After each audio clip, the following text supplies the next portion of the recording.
All India मोमिन conference के द्वारा हजारीबाग में प्रेस वार्ता का आयोजन किया गया। प्रेस वार्ता में ऑल इंडिया मोमिन कॉन्फ्रेंस के राष्ट्रीय अध्यक्ष जनाब फिरोज अहमद अंसारी ने केंद्र सरकार पर जमकर भड़ास निकाली। प्रेस को संबोधित करते हुए उन्होंने कहा कि केंद्र सरकार धर्म के नाम पर लोगों को बांटने का काम करती है और उनके साथ मुस्लिम लीग के असुद्दीन अवैशी कर रहे हैं। ये दोनों पार्टी देश को धर्म के नाम पर बांटने में लगी है।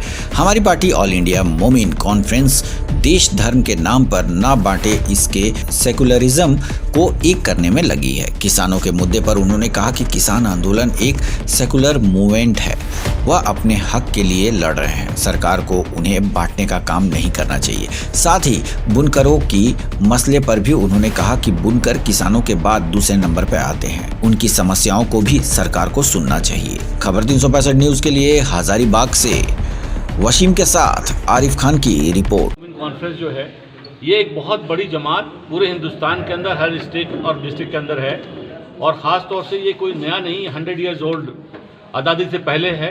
और आज़ादी के वक्त भी जो है मोमिन कॉन्फ्रेंस का एक बहुत बड़ा योगदान रहा। आज जो आज़ादी है, जो आज हमारा हिंदुस्तान सेकुलर स्टेट है, उसमें बहुत बड़ा योगदान मोमिन कॉन्फ्रेंस का था।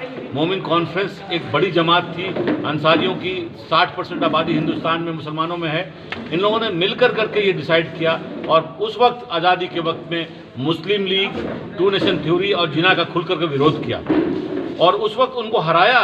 बिहार में, झारखंड में, यूपी में उनको छोड़ कर करके वो पाकिस्तान जो क्षेत्र में उनको कन्फाइन होना पड़ा और हम लोगों ने उस चीज़ को, तो मोमिन कॉन्फ्रेंस हमेशा से सेकुलर पॉलिटिक्स की बात करती रही, सेकुलरिज्म की बात करती रही। और ये हम हमेशा कहते हैं कि जो लोग धर्म के नाम पे पॉलिटिक्स करते हैं, मोमिन कॉन्फ्रेंस ने उस वक्त आज़ादी के वक्त में भी मुस्लिम लीग का विरोध किया। आज भी जो धर्म के नाम पे, चाहे हिंदू के नाम पे, चाहे मुसलमान के नाम पे लोग जो वोट की बात करते हैं और समाज को बांटने की बात करते हैं, हिंदुस्तान को कमज़ोर करने की बात करते हैं, मोमिन कॉन्फ्रेंस का फिर से एक रोल आ गया है।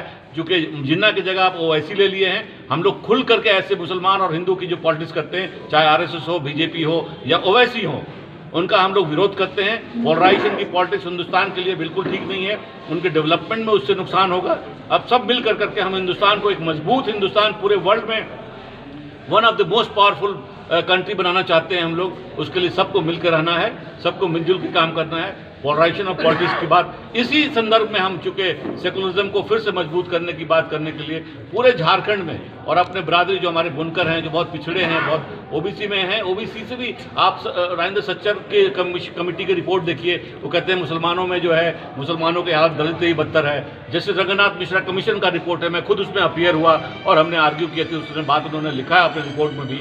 तो हम लोग चाहते हैं कि जो सरकार, जो भी सरकार है भाई, ये हिंदू मुसलमान की भेदभाव छोड़ कर करके वो कमीशन जो chief justice of India, Ranganath Mishra chief justice of India, Hindustan के ह्यूमन राइट कमीशन के फर्स्ट चेयरमैन और राज्यसभा मेंबर और कमीशन के चेयरमैन, तो उनकी एक रिपोर्ट, टीम की रिपोर्ट है। हम चाहते हैं कि वो एक बड़ी, अच्छा आप लोग भी जो है बहुत ही एक सेकुलर मूवमेंट है वो, और उसमें भी जो लोग बहुत जगह, जो किसानों को भी इन्होंने जो बांट रखा था हिंदू मुसलमान में, वो सब हो मिल कर करके अपनी लड़ाई लड़ रहे हैं, अपनी हक की लड़ाई लड़ रहे हैं, किसानों के मसले पर लड़ रहे हैं, वो हिंदू मुसलमान के मसले पर नहीं लड़ रहे हैं। अपडेट खबरों को देखने के लिए देखते रहें खबर 365 न्यूज।